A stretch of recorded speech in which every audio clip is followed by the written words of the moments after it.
کا شکر کیوں ادا کریں؟ بالکل یہی سوال میں نے غامدی صاحب سے بھی کیا تھا، انہوں نے اس کا جواب دیا اور پھر اس میں نے کچھ ویلیو ایڈیشن بھی کی تھی۔ میری یوٹیوب کے پر آپ ویڈیو دیکھ لیں، اللہ نے مجھے میری مرضی کے بغیر کیوں پیدا کیا، اس ٹائٹل سے بھی ہے اور اس ٹائٹل سے بھی ہے، غامدی صاحب سے اللہ کے متعلق ایک مشکل سوال۔ تو اس کا لاجیکل آنسر دیتے ہیں ہم۔ قرآن اس کا جو آنسر دیتا ہے وہ تو دو ٹوک ہے، لا يسأل عما يفعل وهم يسألون۔ اللہ کو کوئی پوچھ نہیں سکتا کہ اللہ نے یہ کام کیوں کیا، وہ ہر ایک کو پوچھ سکتا ہے کیونکہ وہ کریٹر ہے۔ اللہ نے تو اس سوال کو بین کیا ہے۔ اس کا جواب یہی ہے کہ جو اللہ کی مرضی۔ اچھا اب آ جائیں لاجیکلی، چونکہ پورے قرآن کا ایک مقدمہ ہے نا، اللہ کا شکر میں کیوں ادا کروں؟ اس لیے میرے بھائی، آج بھی اگر آپ کو کوئی یہ آفر کرے، پہلے تو چھوڑ دیں کہ تم اپنی 50-60 سال کی زندگی میں بس یہ ایک موٹی موٹی چیزوں کا خیال رکھ لو، روزانہ 5 وقت کی نماز ہے، رزق حلال اور حرام میں فرق کرنا ہے، شریعت کی چند ایک پابندیاں ہیں، سیکس ڈسپلن ہے جس میں ہمارا ہی فائدہ ہے کہ ہم کوڑ کوڑ کے زندگی نہ گزاریں، ایک ہارمونی کے ساتھ زندگی گزاریں، تو پھر ہمیشہ کی زندگی تمہیں دوں گا جس میں تمہیں موت نہیں آئے گی، کوئی پریشانی نہیں آئے گی، کوئی بڑھاپا نہیں آئے گا، اور تمہاری مرضی کی زندگی ہوگی۔ یا تو تم 5 مرلے کے پلاٹ کی خاطر ذلیل ہوتے ہو اور وہاں پہ سب سے آخر میں جو دوزخ سے نکال کے جنت میں جانے والا جنتی ہے، بخاری مسلم میں آیا، اسے بھی اس پلانٹ ارتھ سے 10 گنا بڑی جنت دی جائے گی۔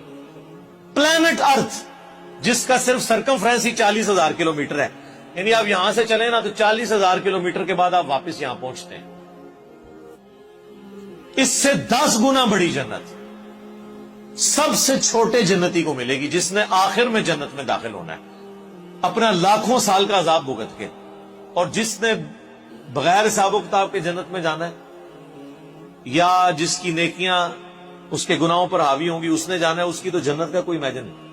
تو میرا خیال ہے دنیا میں کوئی انسان نہیں جو یہ آفر قبول نہ کرے، کیونکہ انسان کی دل میں جو اللہ نے شہوات کی اٹریکشن اور محبت رکھ دی ہے، وہ اس کی متقاضی ہے کہ وہ اپنی اس ٹیسٹ کو ختم نہیں کرنا چاہتا۔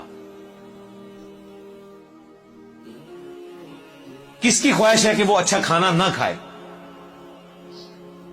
اور ہمیشہ کھاتا رہے مرتے دم تک؟ دنیا میں تو پاسبل نہیں ہے۔ کھانا پینا چھوٹ جاتا ہے، بیماریاں ہو جائیں تو خریدنے کی قوت کے باوجود آپ کھا پی نہیں سکتے۔ دنیا میں ارب پتی لوگ ہیں جو نمک مرچ والا کھانا بھی نہیں کھا سکتے، معدہ اجازت نہیں دیتا۔ اللہ نے سب کو بیلنس رکھا ہوا ہے، کسی کو ایک معاملے میں اوپر کیا تو دوسری طرف سے اس کی آواز نکال دی ہے۔ آپ کو میں پاکستان میں اس وقت امیر ترین لوگ کئی ایسے بتا سکتا ہوں جو پیمپر باندھتے ہیں، اور ان کی لوگ گاڑیوں کے اوپر، ان کے جہازوں کے اوپر، ان کی دولتوں پہ، ان کے پلاٹس پہ رش کر رہے ہوتے ہیں، لیکن وہ اپنا پیشاب نہیں روک سکتے۔ تو انسان کی کیا اوقات ہے؟ لیکن آخرت میں کچھ نہیں ہے، آخرت میں پیشاب ہے ہی نہیں۔ صحیح مسلم کا آپ جنت والا چیپٹر پڑھ لیں، اور مشکات شریف میں آپ کو 30 جلد میں جنت سے متعلق ساری احادیث بخاری، مسلم، ابو داؤد، ترمذی، نسائی، ابن ماجہ، باقی کتابوں سے ملیں گی کہ جنت میں خوشبودار ڈکار آئے گی اور کھانا ہضم۔ پیشاب کرنے کی جو تکلیف ہے نا، یہ بھی نہیں انسان کو اٹھانی پڑے گی، کیونکہ جنت میں تکلیفیں آئی نہیں ہیں۔ اور جنت میں آپ کا پیٹ کا بھرنا نہ بھرنا یہ آپ کی مرضی سے ہے، آپ لذت کے لیے کھائیں گے۔ دنیا میں تو آپ لذت والی چیز تھوڑی دیر کھائیں تو پھر پیٹ جواب دے جاتا ہے، نہیں، جنت کی کسی نعمت کو فنا نہیں ہے۔ آم توڑ کے کھائیں گے پھر آم دوبارہ اگ جائے گا اسی وقت ہی، کسی چیز نے ختم نہیں ہونا۔ اتنی بڑی بڑی نے، اور سب سے بڑی بات کن فیکون، جو اللہ کی کوالٹی ہے، وہ کسی درجے میں اللہ تعالیٰ اپنی مخلوق کو اس حوالے سے دے دے گا کہ اس کی خواہشات کی تکمیل ہوگی جنت میں۔ جو خواہش کرے گا، جو سوچے گا، اس کے سامنے آ جائے گا۔ یہ تو کوالٹی صرف اللہ کی ہے، لیکن انسان کو اللہ تعالیٰ یہ کوالٹی وہاں پہ دے دے گا۔ تو یہ کتنا سستا سودا ہے، چند سالوں کی زندگی دے کے ہمیشہ کی زندگی حاصل کر لینا، نہ ختم ہونے والی۔ تو اب مجھے بتائیں اس اللہ کا شکر ادا کرنے کا دل نہیں کرتا کہ جو اکیلا تھا، کسی کو نہ بھی پیدا کرتا، اسے کوئی پوچھ نہیں سکتا تھا، اس کا پہلا احسان کہ اس نے پیدا کیا، اس کے بعد ایک آفر رکھی، اتنی زبردست قسم کی آفر ہونا تو چاہیے تھا 1 ارب سال کی زندگی کے لیے 1 کروڑ سال تو یہاں مشقت کروائی جاتی دنیا میں، لیکن اس نے چند سال کی مشقت مانگی، اور وہ بھی مشقت نہیں ہے، نارمل لائف ہے، بس صرف لائف کا ڈسپلن ہے، اور ہمیشہ کی زندگی دے دی۔ تو جو اللہ اکیلا ہونے کے باوجود اپنے ساتھ اتنے لوگوں کو آفر دے کہ آؤ میں تمہیں وہ کوالٹیز دوں گا جو میری کوالٹیز ہیں۔ موت کسے نہیں آتی؟ اللہ کو۔ انسان کو بھی موت نہیں آئے گی،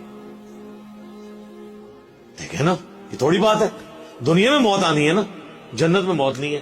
صحیح بخاری میں حدیث ہے کہ موت کو مینڈے کی شکل میں لا کے جہنم اور جنت کے درمیان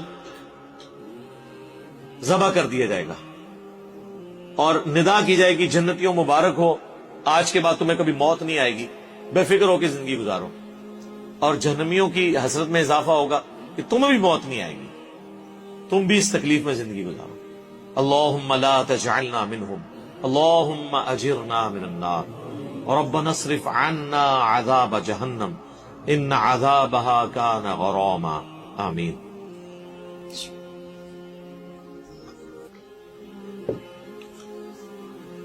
اللہ کی ذات کو جب آپ اس پہلو سے دیکھیں گے تو آپ کے اندر سے، آپ کے ایک ایک ریشے سے اس کے لیے شکر کے جذبات ابھریں گے۔ ہم تو اپنے ساتھ اپنی اس دولت میں جو اللہ نے ہمیں دیا کسی کو شریک کرنے کے لیے تیار نہیں ہے، اور اللہ تعالی اپنی خدائی صفات کے اندر آپ کو آپشن دے رہا ہے کہ آپ کو بھی موت نہیں آئے گی، آپ کو بھی ہر وہ چیز ملے گی جس کی آپ خواہش کریں، جو آپ خواہش کریں گے وہ آپ کو ملے گا۔ اور اللہ تعالیٰ کسی نعمت سے لطف اندوز خود کوئی نہیں ہو رہا۔ اللہ کھاتا ہے کیا؟ اللہ کی کوئی بیوی ہے؟ اللہ کے کوئی بچے ہیں؟